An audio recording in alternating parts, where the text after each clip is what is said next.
कम जल्दी ਦੇ ਮੈਨੂੰ ਫਿਰ ਵੀਡੀਓ ਬਣਾਉਣੀ ਪੈ ਗਈ ਹੈ। ਮੈਂ ਬਿਆਨ ਸੁਣਿਆ ਉਹ ਮਰਜ਼ੀਆਂ ਦੇ ਖੋਤੇ ਦਾ। ਉਹ ਕਹਿੰਦਾ ਜੀ ਕਿ ਦੇਖਿਆ ਸਾਬਤ ਹੋ ਗਿਆ ਜੋ ਮੈਂ ਕਹਿ ਰਿਹਾ ਸਾਂ, ਹੁਣ ਸਾਰੇ ਮਾਫੀਆਂ ਮੰਗੋ।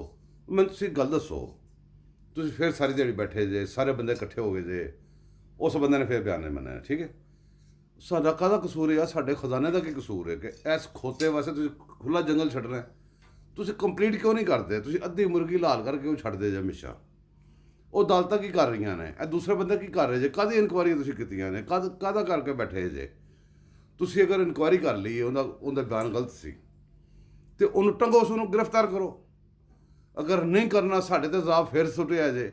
ਹੁਣ ਜੇ ਤੁਸੀਂ ਦੂਸਰੀ ਸਾਈਡ 'ਤੇ ਦੇਖੀਏ ਤੇ ਜੀ ਫੋਨ ਕਰਦਾ ਸੀ, ਸਾਰਾ ਕੋਈ ਇੱਕ ਪੇਜ ਬਣਾਇਆ ਸੀ ਫੈਜ਼ ਹਮੀਦ ਨੇ, ਉਹ ਕੱਲ੍ਹ ਪਰਸੋਂ ਖਲੋ ਕੇ ਸੁਭਾਸ਼ ਸ਼ਰੀਫ ਨੂੰ ਜਨਾਬ ਲੈਕਚਰ ਦੇ ਰਿਹਾ ਸੀ।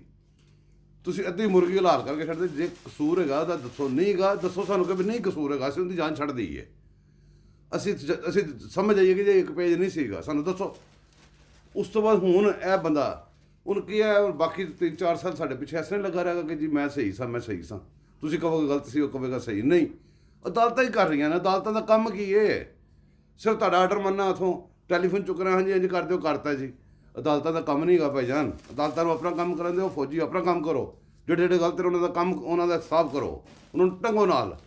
ਉਹ ਆਸਮ ਸਿੰਘ ਬਾਜਵਾ ਤੋਂ ਤੁਸੀਂ ਆਰਾਮ ਨਾਲ ਕਹਿ ਦਿੱਤਾ, ਨਹੀਂ ਜੀ ਨਹੀਂ ਉਹ ਕੋਈ ਗੱਲ ਨਹੀਂ, ਨਹੀਂ ਜੀ ਨਹੀਂ ਉਹ ਗੱਲ ਨਹੀਂ ਭਾਈ ਜਾਨ। ਸਾਰੇ ਤਰ੍ਹਾਂ ਦੱਸੋ।